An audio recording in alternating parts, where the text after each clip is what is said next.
8 वर्षों के अंदर 20 करोड़ 83 लाख हो गई है। अंश पूंजी में हमारा 13 करोड़ 45 लाख वृद्धि हुई है।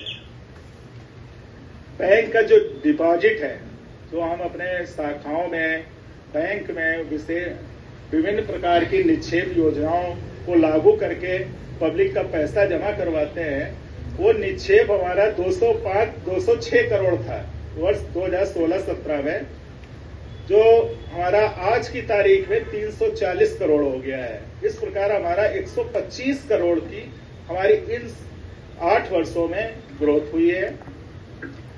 ऋण वितरण, जिससे बैंक को बैंक या वित्तीय संस्थान व्यवसाय करती है ब्याज का। एक तरफ हमने आपको बताया कि निक्षेप तो हमने बढ़ाया, तो निक्षेप का हमारा डिप्लॉय भी होना चाहिए जिससे हमको इंटरेस्ट प्राप्त हो। 2016-17 में जो ऋण व्यवसाय था हमारा, वो 92 करोड़ 84 लाख का था, जो आज की तारीख में 262 करोड़ हो गया है।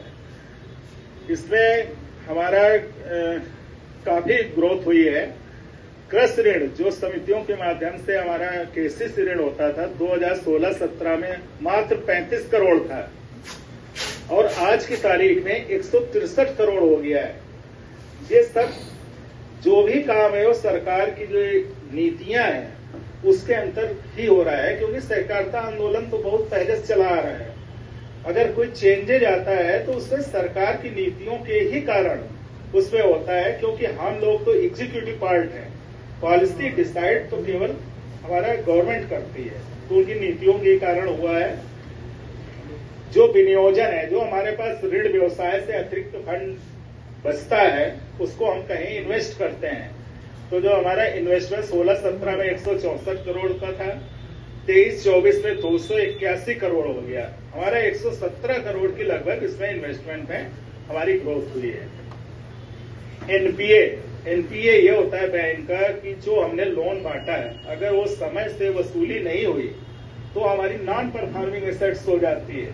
नॉन परफॉर्मिंग एसेट्स पे हमारा रिजर्व बैंक कहता है कि आपको अपने लाभ से प्रोविजन करना पड़ेगा, क्योंकि आपने जो पैसा पब्लिक से जमा कराया है उसी को आपने ऋण दिया है, और ऋण वो ऐसा हो गया है जिसकी वसूली नहीं आ रही है, तो आप कैसे हमारे डिपॉजिटरों को पैसा देंगे, वापस करेंगे। उसके संबंध में उन्होंने कहा कि आपका जो प्रॉफिट आएगा बैंक से, उसको हम और कहीं नहीं व्यय करने देंगे, आपको प्राविधान करना पड़ेगा। जितना भी आपका एनपीए होगा नॉन परफॉर्मिंग, उस रेशियो में आपको प्राविधान करना पड़ेगा, जिससे हमारे डिपॉजिटरों का हित सुरक्षित रहे। एनपीए में 2016-17 में बैंक का एनपीए प्रतिशत था 32% था, बहुत उच्च स्तर पे था 32%। 2023-24 में ये घट के आधे से भी कम हो गया है, 15% रह गया है। सकल एनपीए में हमारा 17% की लगभग इसमें कमी हुई है। जो हमारा नेट एनपीए है, नेट एनपीए तो हमारा 1.11% रहा। नेट एनपीए ये होता है कि जितना एनपीए है, जितना हमारे बैंक का एनपीए है, उतना हमने 100% उसका अपने प्रॉफिट से प्राविधान कर रखा है। तो लगभग 100% है, 1.11 ही अभी गैप है इसमें। शुद्ध एनपीए का परसेंट 1.11 रह गया है। जो बैंक साल भर अपना व्यवसाय करती है, इतना इंफ्रास्ट्रक्चर लगा के ऋण व्यवसाय, डिपॉजिट, उसका एट लास्ट रिजल्ट क्या होता है? प्रॉफिट, कि हमारा प्रॉफिट कितना आया। साल भर तो हमने काम किया, लेकिन हमारा प्रॉफिट कितना रहा है। बैंक का 16-17 में हमारी बैंक 7,45,000 की हानि पर था। वार्षिक हानि उसकी 7,45,000 थी।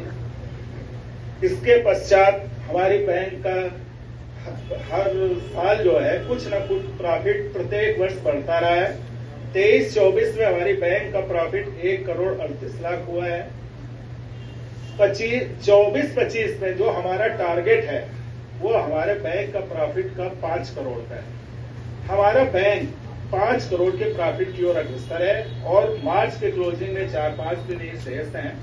इस तरह हम लगभग इसमें कई गुना पिछले साल से लगभग 2 या 3 गुना प्रॉफिट में हम इसको ग्रोथ कर रहे हैं। हमारी बैंक की सुदृढ़ता हमारे जो है प्रॉफिट से यह होती है। बैंक की जो कार्यशील पूंजी है, वर्किंग कैपिटल जितना भी हम फंड एकत्रित करते हैं वही हमारी वर्किंग कैपिटल होती है। 16-17 में 303 करोड़ था, 23-24 में 452 करोड़ हमारी वर्किंग कैपिटल हो गई है। लगभग 150 करोड़ की हमारी वर्किंग कैपिटल की में वृद्धि हुई है। जो हमारा बैंक का, मैं तो यहाँ पर अब मैं सौभाग्य समझूंगा कि हमारा लगभग 6 साल यहाँ पर पूरा हो रहा है। इस बैंक को जब मैं आया था, जिस स्तर से मैंने देखा था, जो यहाँ की वित्तीय स्थिति देखी थी, तब से हमारे कर्मचारियों ने, हमारे अधिकारियों ने और उत्तर प्रदेश सरकार की नीतियों ने अच्छा करने के लिए बहुत प्रोत्साहित किया और तब से हमारी बैंक लगातार जो है ये प्रगति पर है। कभी भी कोई भी ऐसा वर्ष नहीं है कि जिस वर्ष में ऐसा लगा हो कि हमारी बैंक में कुछ ऐसा होने वाला है कि जिससे आरबीआई का नोटिस प्राप्त हो। ऐसी कभी स्थिति नहीं हुई है और भविष्य में भी हमारा बैंक आप लोगों के सहयोग से निरंतर उन्नत करेगा। केवल आपके सहयोग की आवश्यकता है। जय हिंद, जय सरकार।